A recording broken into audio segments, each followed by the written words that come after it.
What's good, team? And welcome back to another episode of Archetype Breakdown. In this episode, as you guys know when you click the thumbnail, we're going to be going over the new Monarch support and explaining why the deck has been running rampant in Japan. So without further ado, let's begin.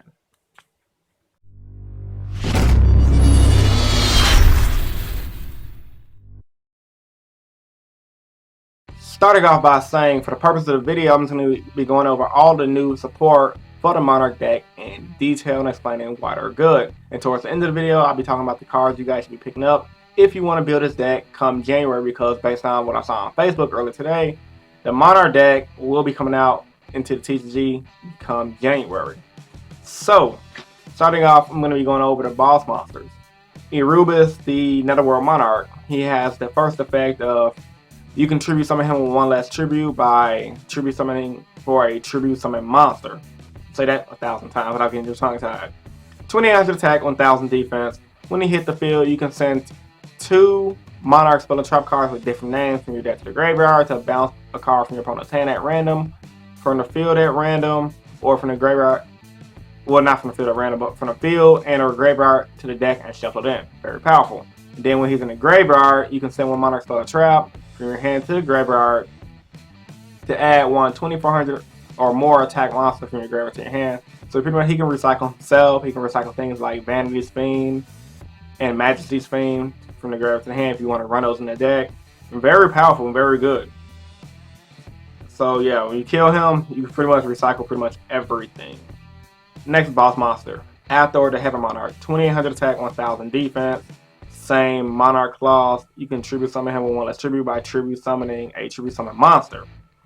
2800 attack, 1000 defense. When he hits the field, you can send 2 Monarch spell and trap cards from your deck with different names to the graveyard to special summon another monster from your deck with 2400 or more attack. So you can go tribute summon for him, bring out either your Erebus or any other Monarch in your deck. That can be normal special summon to the field, of course. And then the monster goes back from the field to your hand during the end phase.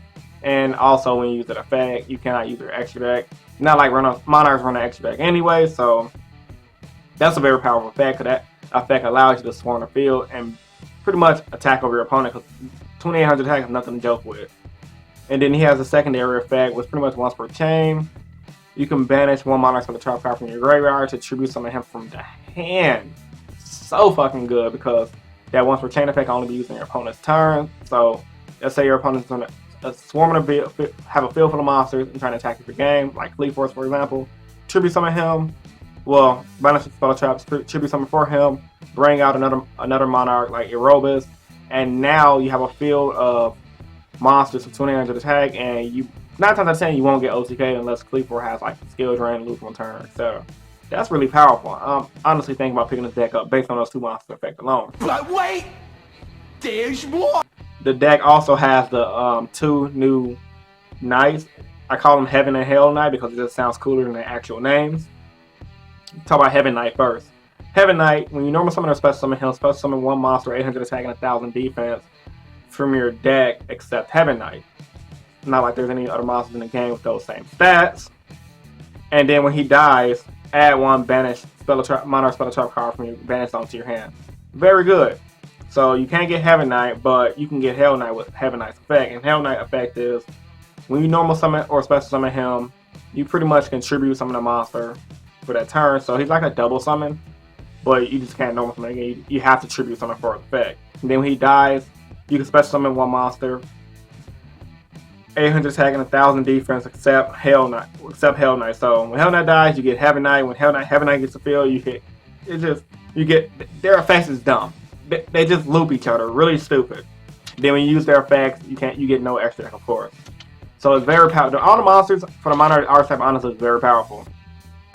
Now for the spells and traps. The starter deck didn't really get them too many new spells and traps. I think they gave them like 2, but the spells and traps they did get is very good. Starting off with Tenacity of the Monarch. That card I believe came out in some set that says MP14 because I saw an English copy on Yugi Wiki. If you guys know what MP14, let me know in the comment section down below.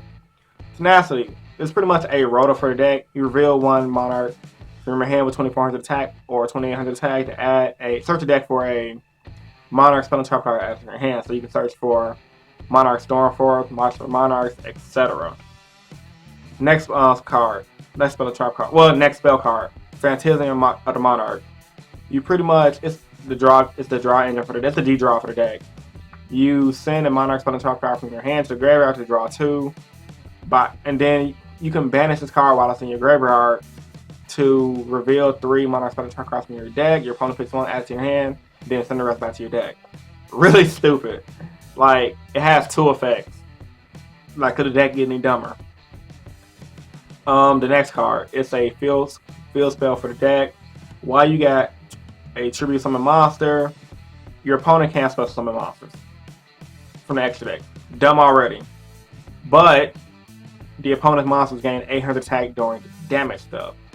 But with the way the metagame is going right now, with decks like Burning Abyss, the Performances and Pals, and etc., 800 attack ain't shit against 2800 beat stick demons. Like, it really don't mean nothing. And I have a third effect for the spell. Pretty much when you tribute for the big guys, the 2800 guys with 8 stars, you can reduce their level by 2 to make them 1-cost tribute monsters. But with the little guys effect, honestly the third effect is irrelevant in my personal opinion. So honestly, the domain of the Legendary Monarch is one of the reasons why the deck is running rampant. It's a floodgate. It's a fucking vanity emptiness floodgate. And then last but not least, the creme de la creme from the deck, from all the duel videos I've seen online, Trap Prime Monarch. Now, there was plenty names online for the deck. I don't know what the correct translation for it is, but I saw like at least 3 different translations for it.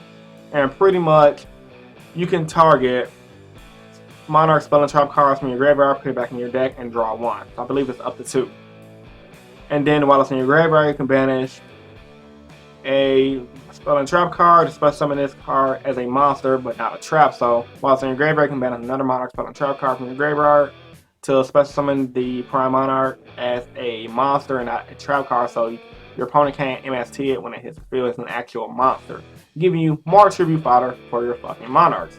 God damn, this deck is dumb. Now, as you guys can already see, the deck is really consistent. It has its own rota, it has a draw card, it has powerful monsters, it has recyclability. The deck has pretty much everything it needs to be a tier 1 deck. Now, reasons why it's running rampant in the OCG. Obvious, the field spell, it floodgates the entire OCG meta. You have Burning Abyss, you have the Performance of the Pals, and you had heroes, and it's like once the field spell goes off, you pretty much can beat your opponent down with your Caiuses and your Thestaloses and your Mega Monarchs like the board that pops 2 monsters on the field, I believe, and you pretty much won. You guys are going to want to pick up all the Mega Monarchs, you guys are going to pick up Caius, Karaz, and pretty much all the Monarch spell and trap support that has been currently released up until this point. Main ones you guys focus on is definitely Caius and Karaz, and Caius the Mega Monarch, because that's what OCG is mainly running right now. If you guys have any more questions about what to pick up, let me know in the comment section down below, and I'll research that entirely for you guys. So, as I always say, hope you guys enjoyed this video. If you did, give it a big thumbs up for support. As always, comment down in the comment section below if you guys have put this video in hand. And of course, I do these videos, got truly believe we help you guys become better players. And I also do these videos, got truly believe you guys help me become better player. Christmas motivation signing out. Peace, guys, and stay innovative. Deuces. So, Inferno is 1, YCS Dallas. Got him! Got him! Got him! But no.